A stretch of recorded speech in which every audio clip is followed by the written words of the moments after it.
some phenomenal stories today.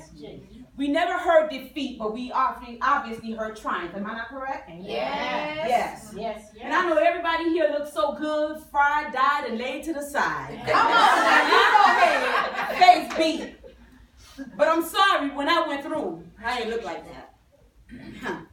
I'm going to come through you as holy as I was. Messed up, busted, and disgusted. Excuse me. It looked like I'm taking off my clothes. It ain't that type of show. It ain't that type of party, baby. Keep your dollars in your purses. I don't need it. Excuse me. I'm going to come through you as I felt. Be you today. Come on, be you today, woman. I'm going to come to you as I saw myself.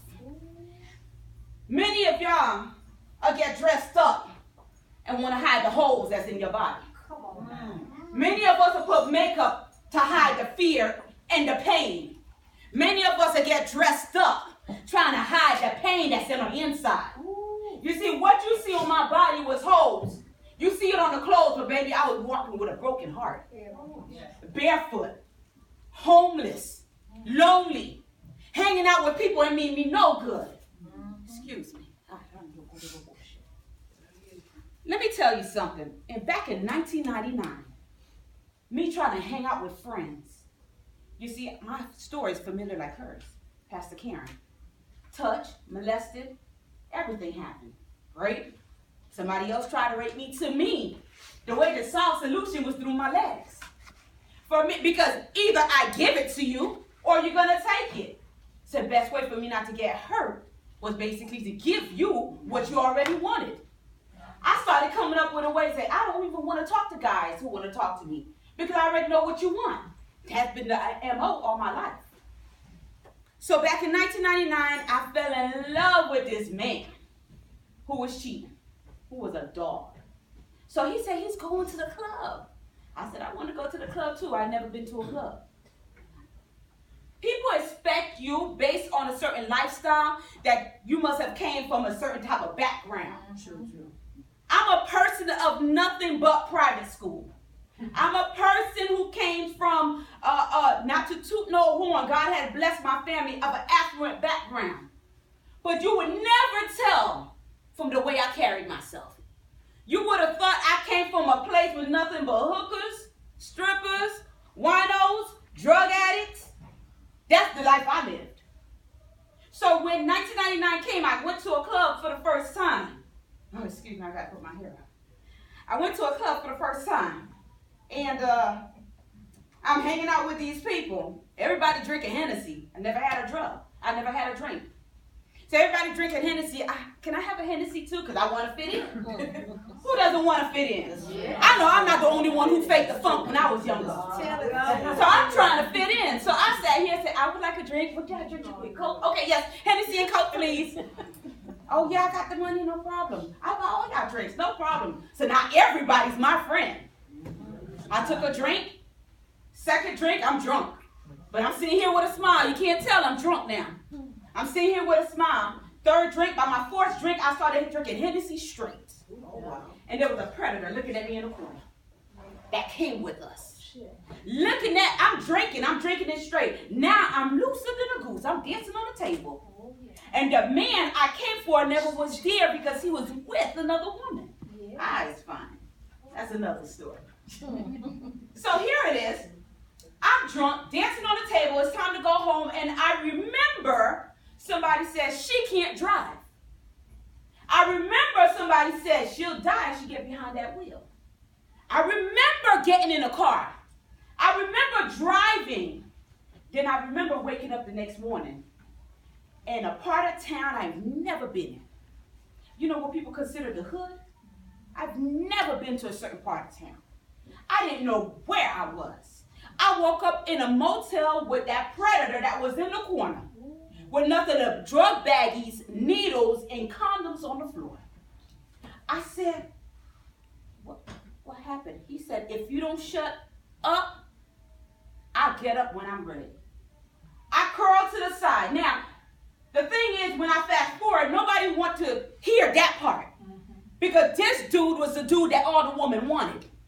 So why would they think me not feel like it was a benefit for me to lay up with something like that's not my tape? that wasn't my taste. That wasn't nothing, that's not an appetizer that I really wanted. So here it is. When I try to tell somebody my story, they said, nah, that can't be, not him. Oh, no, you're probably just embarrassed. So you're telling me I didn't get raped because I was drunk? So you didn't tell me that he took something that I didn't give to him because he was popular? Oh, because I'm the shy one, I'm the quiet one. I was seeking that thing. That thing that's going to make me popular. That thing that's going to put a name on me. That thing that's going to make me known by the popular kids. Me? Nah. So nobody believed me. And I never told nobody. My mother still don't know this story. It would break her. The guy who I came with, he said, Debbie, I don't even see you the same. You look like a little good girl to me. Now you just like them. And now he dropped me to the side. Sooner or later, within a couple of months, he's HIV positive. How he found out he had a massive car accident, blood work came back through all the surgeries and the pins, HIV positive. Now I'm suicidal. Because I don't know how I'm going to wake up one day to find out I am positive. I'm a person who never had fear taking HIV tests. It was just like popping aspirin. It was nothing because I just know I have not done anything to warrant such an outcome. So now I'm going to take HIV test after HIV test after HIV test. It's negative, it's negative, it's negative. But I know they say it's 6 years. I know at any point in time it could come. I have a son with no father. I have a dude I still love. I'm afraid to lace up with somebody. Oh my goodness, what happened? I had a rash. I didn't know where that came from. You see, this is the stuff that people don't want to talk about that they survive from. This is the stuff, this is the dirty, miry clay type stuff. But let me tell you something, when you get a taste of Jesus in your life. Yeah, come on now. He'll go ahead and do you like Joseph and put you in that coat of many colors. Excuse me. Let me tell you something. He'll go ahead and put you on that coat of many colors, and he'll start fixing the things that people saw. You better say it. Then he'll go ahead and hide you beneath his wings. Then he'll start mending the pieces that was broken. Some of these people are still being mended as they stood here. Some people are still being remade, renewed from the inside out. I know we see the finished product. I know we see the end outcome. God is still doing a good thing within these folks. Yes, my God. Can I continue? Jesus. The more you continue to tell your story, the more that has to go. Yes. That's it. That's how it works too. Come on now. The day you shut up, that's going to stop. Continue to tell the story. One day you'll wake up, you won't ever have to take another pill again. Hey, God. Come on now. That's our God. Hey. You got a story, my daughter. I hear your heart. Oh, it beats so loud. You got a story. You know who you remind me of? Him. Because though she's the one who went through, he survived. Yeah, you got a story. Don't let the pain be your story. She never let the pain be her story. The pain birthed her purpose, but that wasn't her story. Jesus. Put my shoes on. Put my shoes on. Put my shoes on. Thank you, Father. This symposium is about everybody here and everybody to come.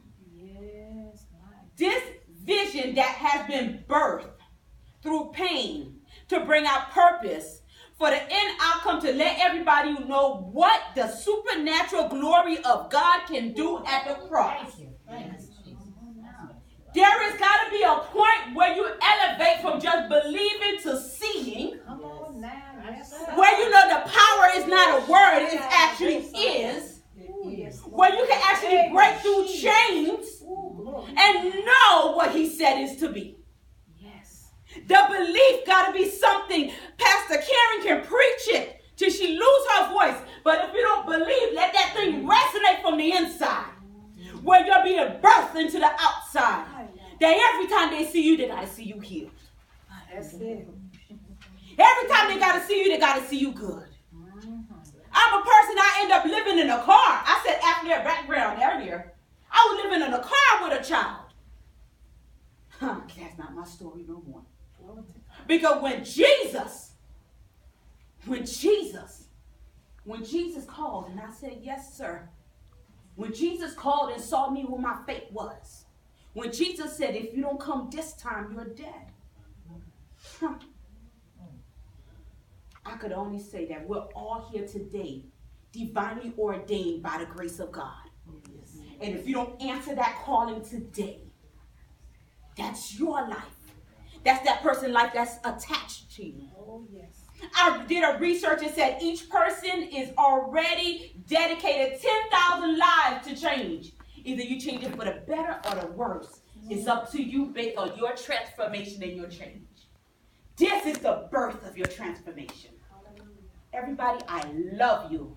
I pray that you be transformed with the renewing of your mind. The words of your testimony cannot be hidden no more. Be transformed, break out, and be renewed. Let your heart speak louder. Let the desires of God in your heart, the word of God is hidden in your heart. Let that speak louder than anything else out there. Because the world have a voice and it speaks, but let the word of God hidden in your heart speak even louder. Amen. What they do to monkeys? I can't hear, I can't see, I can't speak. You got to do it like that to the negativity of the world. Say that. You got to do it like that.